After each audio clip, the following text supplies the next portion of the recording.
السلام علیکم ورحمۃ اللہ وبرکاتہ۔ اللہ رب العزت نے جو اپنا مکمل دین بھیج کر کے لوگوں پر احسان کیا، وہ دین حقوق کی ادائیگی کا دین ہے۔ حقیقت میں اللہ تعالیٰ نے اس انسان کو پیدا کیا، اس کے ساتھ بہت سے حقوق متعلق ہیں، اس کو ان حقوق کو ادا کرنا اس کے اوپر فرض ہے۔ اگر اس کو ادا کر رہا ہے تو اللہ کے ہاں سرخرو ہوگا، نہیں تو پھر اللہ رب العزت نے اس کو عذاب دینے کی دھمکی اور ڈراوا دیا ہے۔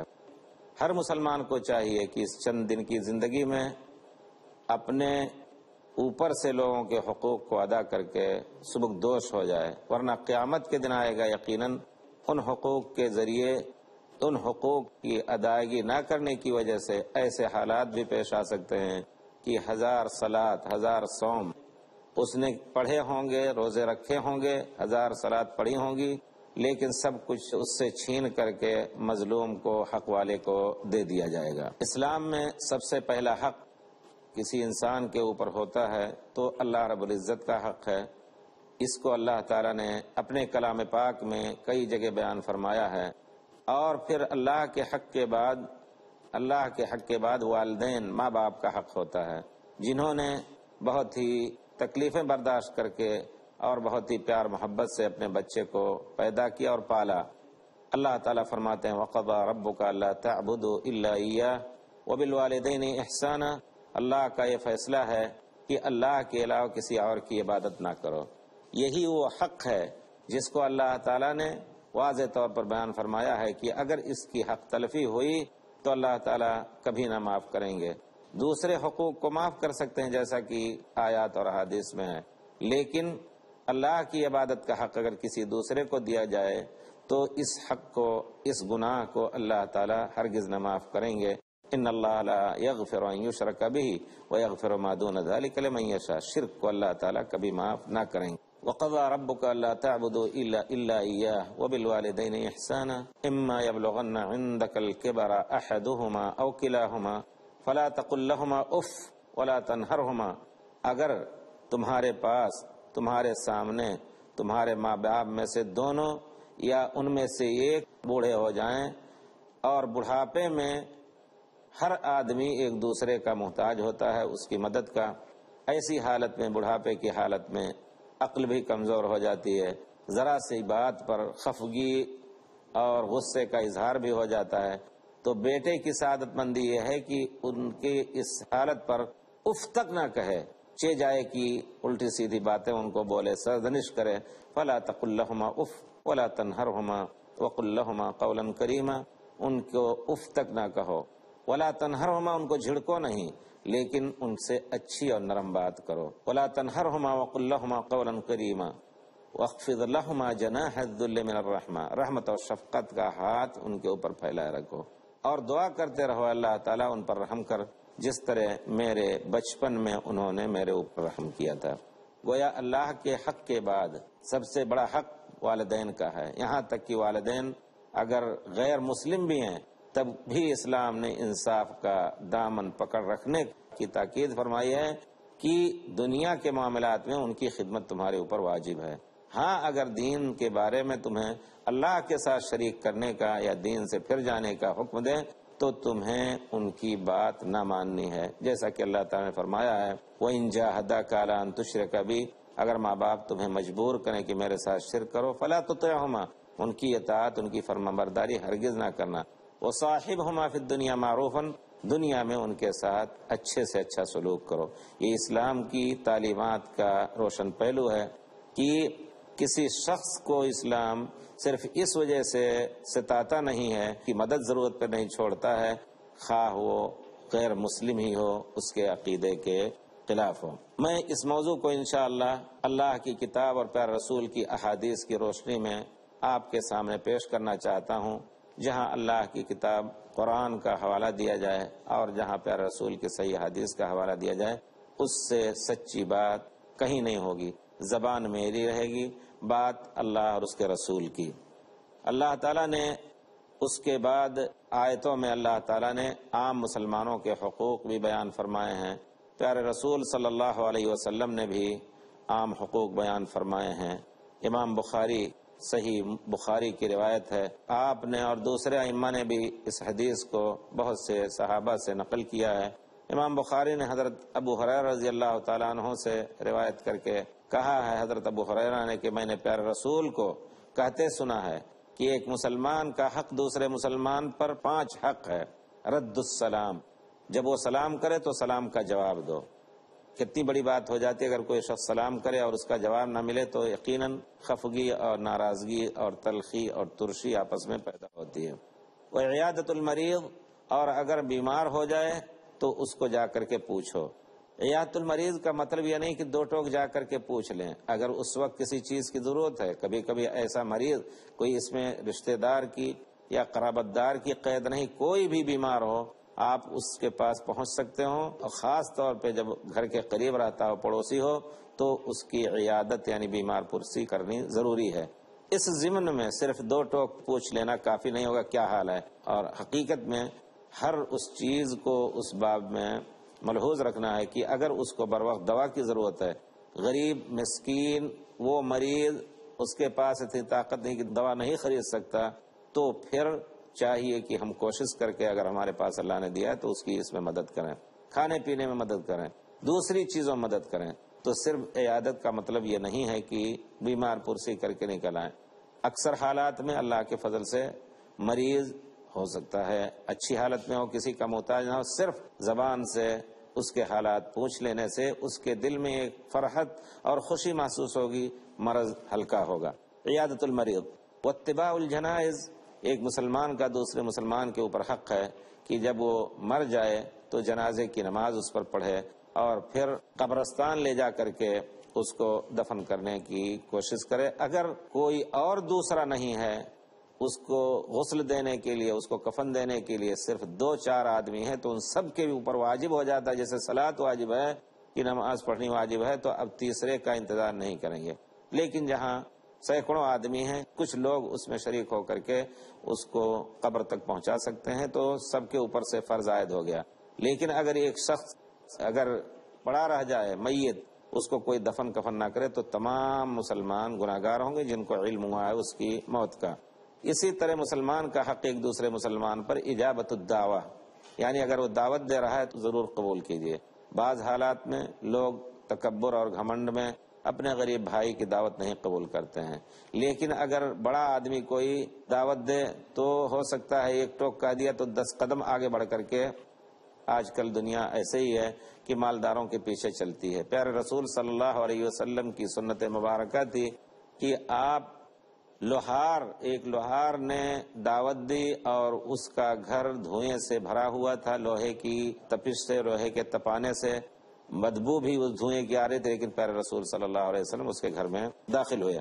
اسی طرح مسلمان کا حق ایک دوسرے مسلمان پر ہے، جب چھینکے تو الحمدللہ کہے، اور پھر اس کے بعد مسلمان الحمدللہ کہے چھینکنے والا، تو دوسرے کے اوپر واجب ہے کہ وہ یرحمک اللہ کہے۔ الحمدللہ کا معنی یہ ہے کہ مسلمان کہے اللہ کا شکر ہے، یعنی یہ کہ دماغ کی تبخیر اور جو بھاپ ہوتی ہے اکٹھا ہو کر کے اس انسان کو نقصان پہنچا سکتی ہے، اس وجہ سے اس بھاپ کے نکلنے پر اللہ کا شکر ادا کرنا چاہیے۔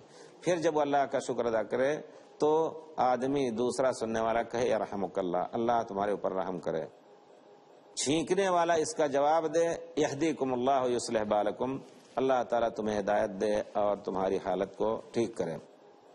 اسی طرح اور دوسری احادیث میں بھی یہ چیز آئی ہے، نبی کریم صلی اللہ علیہ وسلم نے کئی احادیث میں اس باب کی تاکید فرمائی ہے۔ نبی کریم صلی اللہ علیہ وسلم کی اس حدیث مبارک سے معلوم ہوا کہ ایک مسلمان کا دوسرے مسلمان پر جس حق کا ذکر کیا گیا اس کا ادا کرنا واجب ہے۔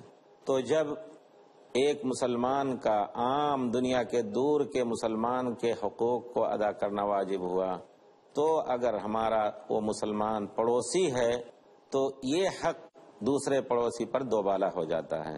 یعنی اگر پڑوسی ہے اس سے ملاقات ہو تو سلام کرے، پڑوسی دعوت دے تو اس کو قبول کرے، پڑوسی چھینکے تو گیا، یہ سب حقوق اور ہی زیادہ اہم ہو جاتے ہیں۔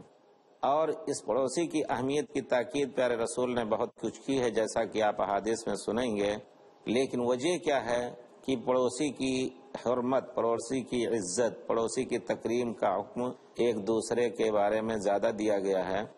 کیونکہ ہو سکتا ہے دو آدمی جہاں اکٹھا ہوتے ہیں کچھ نہ کچھ اختلافات، کچھ نہ کچھ تلخ ترش باتیں آپس میں ہو جاتی ہیں، تو کہیں ایسا نہ ہو کہ اس رنجش میں ایک دوسرے کے حقوق کی پامالی ہو۔ ایسا بھی ہو سکتا ہے کہ پڑوسی ہمارے قبیلے کا نہیں، ہمارے رشتہ دار نہیں، تو آدمی اس سے بے پرواہی برت کر کے اس کے حقوق سے بھی بے پرواہی برت سکتا ہے۔ اس لیے اللہ رب العزت نے ایک دوسرے کے حقوق کو دے کر کے ایک دوسرے پڑوسی کو دوسرے پڑوسی کے شر سے محفوظ رہنے کی تعلیم فرمائی ہے، تاکہ ہر شخص اپنے پڑوسی کی عزت کرے۔ اور اس عالم میں رسول نے بہت کچھ کی ہے، جیسا کہ آپ احادیث میں سنیں گے، لیکن وجہ کیا ہے کہ پڑوسی کی حرمت، پڑوسی کی عزت، پڑوسی کی تکریم کا حکم ایک دوسرے کے بارے میں زیادہ دیا گیا ہے۔ کیونکہ ہو سکتا ہے دو آدمی جہاں اکٹھا ہوتے ہیں کچھ نہ کچھ اختلافات، کچھ نہ کچھ تلخ ترش باتیں آپس میں ہو جاتی ہیں، تو کہیں ایسا نہ ہو کہ اس رنجش میں ایک دوسرے کے حقوق کی پامالی ہو۔ ایسا بھی ہو سکتا ہے کہ پڑوسی ہمارے قبیلے کا نہیں، ہمارے رشتہ دار نہیں، تو آدمی اس سے بے پرواہی برت کر کے اس کے حقوق سے بھی بے پرواہی برت سکتا ہے۔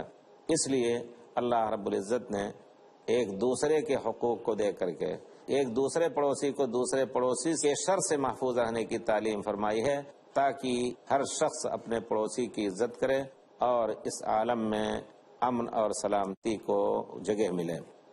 یوں تو اسلام کی ہر تعلیم اللہ کے فضل سے امن اور سلامتی پر مبنی ہے، لیکن خاص طور پہ جو تعلیم نبی کریم صلی اللہ علیہ وسلم نے پڑوسی کے بارے میں دی ہے، اس کی وجہ سے امن اور سلامتی کا بہت بڑا سبب پیدا ہو سکتا ہے۔ اب آپ پوچھیں گے کہ پڑوسی کس کو کہتے ہیں؟ ہمارے خیال سے یہ لفظ اتنا عام ہے کہ ہر شخص جانتا ہے کہ فلاں میرا پڑوسی ہے، لیکن بعض حالات میں پورے شہر کے لوگ بھی پڑوسی شمار ہوتے ہیں، جیسا کہ آیت کریمہ میں ہے۔ اللہ تعالیٰ فرماتے ہیں لَئِن لَّمْ يَنْتَهِ الْمُنَافِقُونَ وَالَّذِينَ فِي قُلُوبِهِم مَّرَضٌ وَالْمُرْجِفُونَ فِي الْمَدِينَةِ لَنُغْرِيَنَّكَ بِهِمْ ثُمَّ لَا يُجَاوِرُونَكَ فِيهَا إِلَّا قَلِيلًا۔ اگر یہ منافقین اتنی بری حرکتوں سے باز نہ آئیں گے تو ہم آپ کو حکم دے دیں گے ان کے خلاف کارروائی کرنے کا، پھر وہ آپ کے پڑوس میں نہیں رہ سکتے۔ گویا وہ پورے مدینے میں پھیلے ہوئے تھے منافقین، پورے مدینے کے لوگ آپ کے پڑوسی ہوئے۔ اسی طرح ہمارے بعض ائمہ، حسن بصری رضی اللہ تعالیٰ عنہ سے پوچھا گیا کہ پڑوسی کس کو کہتے ہیں، پڑوسی کی تعریف کیا ہے، تو انہوں نے کہا کہ 40 گھر تمہارے آگے کے آدمی وہ سب تمہارے پڑوسی ہیں، 40 گھر تمہارے پیچھے کے، 40 گھر تمہارے دائنے اور 40 گھر تمہارے بائیں کے۔ اسی طرح اور دوسرے ائمہ نے بھی اس کی تعریف کی ہے۔ بعض علماء نے نقل کیا ہے حضرت علی رضی اللہ تعالیٰ عنہ صحابی رسول سے، انہوں نے کہا ہے ایک مسجد کی اذان جہاں تک پہنچے وہ سب آپس میں، اور ایک مسجد میں جہاں نماز پڑھتے ہیں وہ سب آپس میں ایک دوسرے کے پڑوسی ہیں۔ اسی لیے علماء نے کہا ہے کہ مسجد میں ایک دوسرے کے ساتھ مل کر کے نماز جماعت پڑھنا واجب ہوتا ہے، تاکہ ایک دوسرے کے احوال احوال کا علم ایک دوسرے کو ہوتا رہے۔ اور یہ بھی ایک چیز ذہن میں رکھنے کی ہے کہ جہاں اسلام نے پڑوسی کے ساتھ حسن سلوک کا حکم دیا ہے تو اس میں فرق نہیں کیا کہ وہ پڑوسی مسلمان ہو یا کافر ہو یا فاسق ہو یا دوست ہو یا دشمن ہو یا ایک شہر کا رہنے والا ہو یا دوسرے شہر سے آ کر کے ہمارے پڑوس میں 2-1 دن کے لیے خیمہ ڈال دیا ہو، اس سے تکلیف بھی ہو رہی ہو، یا آپ کا رشتہ دار ہو، ہر ایک پڑوسی کے تعریف میں داخل ہوتا ہے۔ اس میں کوئی شک نہیں کہ پڑوسی کا یہ کہنا کہ جس شخص کی دیوار ہم سے ملی ہے وہی پڑوسی ہے، نہیں۔ حدیث شریف سے معلوم ہوتا ہے کہ اگر 2 پڑوسی ہمارے پاس آ کر کے دعوت دیں تو کس کی دعوت ہم قبول کریں؟ پیارے رسول سے سوال کیا گیا، پیارے رسول نے فرمایا کہ جو تم سے سب سے قریب اس کا دروازہ ہو۔ اس کا مطلب ہے کہ صرف وہی شخص جو تمہارے دروازے کے قریب دائیں بائیں وہی پڑوسی نہیں ہے۔ اب عرف عام میں جس شخص کو پڑوسی کہیں گے وہ شخص اس کو پڑوسی کہا جائے گا، اور پڑوسی کے حقوق اس کو دینے ہوں گے۔ اللہ تعالیٰ فرماتے ہیں وَاعْبُدُوا اللَّهَ وَلَا تُشْرِكُوا بِهِ شَيْئًا۔ اللہ کی عبادت کرو، اللہ کے ساتھ کسی کو شریک نہ کرو۔ وبالوالدین احسانا، یہاں بھی پہلی آیت کی طرح والدین کے ساتھ اچھے سلوک کرو۔ وبذی القربى، اور اپنے رشتہ داروں کے ساتھ اچھا سلوک کرو۔ رشتہ دار دور بھی رہتا ہو، پڑوس میں نہ رہتا ہو، پھر بھی اس کو ڈھونڈ کر کے ہمیں اس کے ساتھ اچھا سلوک کرنا ہے، اچھا معاملہ کرنا ہے، اس کے حال احوال پوچھنے ہیں، اس کی ضرورت پہ اس کی مدد کرنی ہے، شادی غمی میں اس کے شریک ہونا۔ بذی القربى والیتامى والمساکین، اور اسی طرح یتیموں اور مسکینوں کے ساتھ اچھا معاملہ، اچھا برتاؤ کرو۔ ہر ایک اگر اپنے پڑوس کے، اپنے جاننے والے یتیموں اور مسکینوں کی خبر لیتا رہے تو یقیناً ہر شخص امن کے ساتھ زندگی گزار سکتا ہے اور ایک دوسرے کے اندر محبت پیدا ہوگی۔ اسی طرح اللہ تعالیٰ فرماتے ہیں والجار ذی القربى والجار الجنب، جو تمہارا پڑوسی ہے اور وہ تمہارا رشتہ دار بھی ہے، اس کے ساتھ بھی اچھا سلوک کرو۔ والجار الجنب، اور اس پڑوسی کے ساتھ بھی اچھا سلوک کرو جو تمہارے ساتھ قرابت داری کا تعلق نہیں رکھتا ہے، دور رہتا ہے۔ والصاحب بالجنب، اسی طرح کوئی آدمی اگر بیمار ہے، مسافر ہے، تو اس کے ساتھ بھی اچھا سلوک کرو، اور اپنے غلاموں کے ساتھ اچھا سلوک کرو۔ یہ بھی اسلام کی واضح تعلیمات اور روشن تعلیمات میں سے ہے کہ اسلام میں غلاموں کی بڑی عزت ہوا کرتی تھی۔ پیارے رسول نے فرمایا ہے کہ دیکھو، غلاموں کو عزت سے رکھو، جو کھاؤ وہ کھلاؤ اور جو پہنو وہ پہناؤ، اور ان کو ان کی طاقت سے زیادہ کام کرنے کا مکلف نہ کرو۔ ہاں اگر کوئی ایسا بھاری کام دے رہے ہو تو خود ان کی مدد کرو۔ دیکھیے کتنی بڑی تکریم ہو رہی ہے اس غلام کی جس کو آدمی خریدے ہوتا ہے۔ اس سے پہلے کی تاریخ میں دیکھا جائے تو غلام کو ایک جانور کی طرح استعمال کیا جاتا تھا۔ وما ملکت ایمانکم ان اللہ لا یحب من کان مختالا فخورا، کسی دوسرے سے اکڑ کر کے چلنے والے کو اور فخر کرنے والے کو اللہ تعالیٰ پسند نہیں کرتے۔ یعنی اپنے تمام بھائیوں کے ساتھ تواضع کے ساتھ ان کے حقوق کی ادائیگی کے ساتھ زندگی گزارو۔ اس کے بعد اللہ تعالیٰ نے جہاں فرمایا ہے والجار ذی القربى والجار الجنب، ہمیں اس پر خیال رکھنا چاہیے کہ صرف پڑوسی ہی کا حق نہیں ہے۔ پڑوسی کا حق تو دو حق ہو گیا، ایک تو پڑوسی ہونے کا حق، رشتہ دار اگر پڑوسی ہے تو اس کا آدمی کے اوپر دو حق ہو گیا۔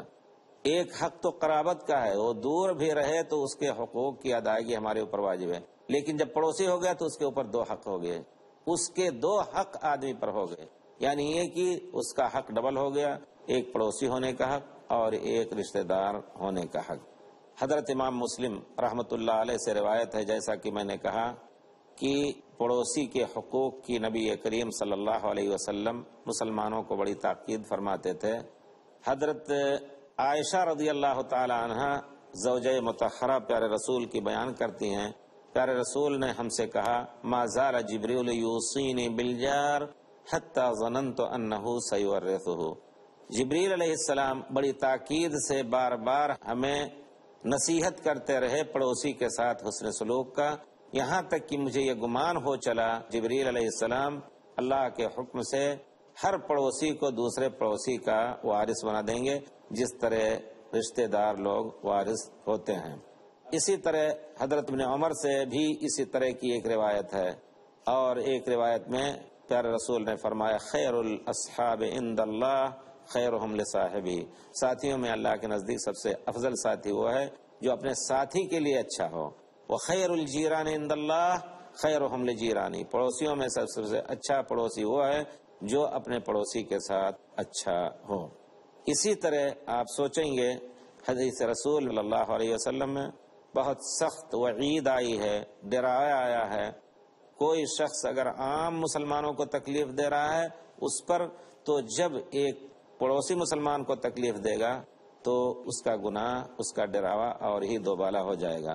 اللہ تعالیٰ فرماتے ہیں والذین یؤذون المؤمنین والمؤمنات بغیر ما اکتسبوا فقد احتملوا بہتانا واثما مبینا، جو لوگ مومنین، مومنوں اور مومنات، مومن مرد اور مومن عورتوں کو بغیر کسی سبب کے ستاتے ہیں تو انہوں نے بہت بڑا گناہ اپنے سر پر لادا۔ یہاں اللہ تعالیٰ نے ان کو گناہ کی دھمکی دی ہے کہ اگر تم ستاؤ گے کسی مسلمان کو تو تمہارے اوپر بہت گناہ ہوگا۔ اب اگر عام مسلمان کو چلتے پھرتے 200-400 کلومیٹر دنیا کا کہیں کا بھی ہو اگر کوئی شخص بری بات نہیں کہہ سکتا ہے تو پڑوسی کو کسی حالت میں اس کو بری بات نہیں کہہ سکتا. اس کو کسی حالت میں اس روحانی تکلیف یا جسمانی تکلیف پہنچانا بہت بڑے گناہ کی بات ہے. اس کی تحقیر کرنا، اس سے مسخرہ کرنا، اس کا مذاق اڑانا، سب یہ چیزیں اس طرح کی یقیناً ایسی ہیں کہ جو اللہ تعالیٰ کے غضب کا مستحق بناتی ہیں. اب جو لوگ ہمارے پیارے رسول کے صحابہ کو گالی دیتے ہیں یا ان کو برا کہتے ہیں، کچھ لوگ ہیں جو کافر کہتے ہیں، یقیناً اس آیت کے تناظر میں اپنے اس اعمال کو دیکھیں کہ کیا ہمارا یہ عمل اللہ کے حکم کے مطابق ہے، کیونکہ وہ مومنین میں سے سب سے بڑے مومنین اور سب سے افضل مومنین پیارے رسول کے ساتھی ہیں. اسی طرح اگر پڑوسی کے ستانے کی بات یہ بھی ہو سکتی ہے کہ جیسا کہ عام مسلمان کے حقوق میں سے ہے کہ کوئی شخص کسی مسلمان کی غیبت نہ کرے. غیبت کس کو کہتے ہیں؟ اللہ تعالیٰ فرماتے ہیں آیت کریمہ میں وَلَا يَغْتَبْ بَعْضُكُمْ بَعْضًا أَيُحِبُّ أَحَدُكُمْ أَن يَأْكُلَ لَحْمَ أَخِيهِ مَيْتًا. ایک دوسرے کی غیبت نہ کرو. کیسے تمہیں پسند ہے کہ اپنے مردہ بھائی کا گوشت کھا رہے ہو، تو گویا غیبت کرنا مردہ بھائی کا گوشت کھانا ہوا.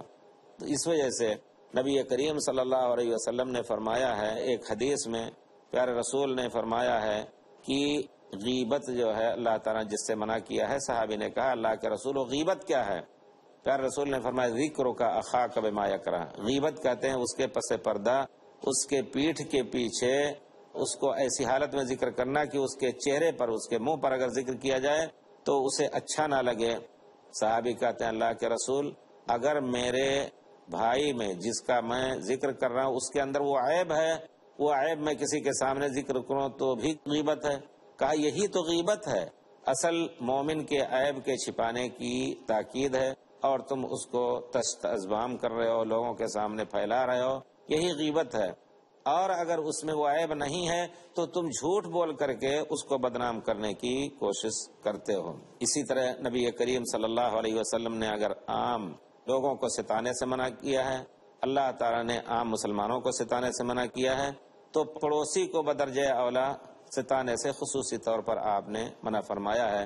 بخاری مسلم وغیرہ کی حدیث ہے. حضرت ابو ہریرہ رضی اللہ تعالیٰ عنہ فرماتے ہیں کہ پیارے رسول سے ہم نے سنا آپ فرماتے ہیں من کان یؤمن باللہ والیوم الآخر، جو اللہ کے اوپر اور قیامت کے دن پر حساب کتاب پر ایمان رکھتا ہے تو اپنے پڑوسی کو ہرگز نہ ستائے. اسی طرح آپ نے فرمایا من کان یؤمن باللہ والیوم الآخر، جو شخص اللہ پر اور آخرت پر، قیامت پر اور حساب کتاب پر ایمان رکھتا ہے تو اپنے مہمان کی عزت کرے. یہ بھی ایک چیز ہے. آج کل دنیا میں اخلاق لوگوں کے بدلتے جا رہے ہیں. اپنے مہمانوں کی، خواہ وہ عام مسلمان ہو یا اپنا بھائی ہو، یقیناً وہ عزت نہیں کی جاتی ہے ملنے جلنے کے وقت یا ملاقات کے وقت جو پرانے زمانے میں ہوا کرتی تھی.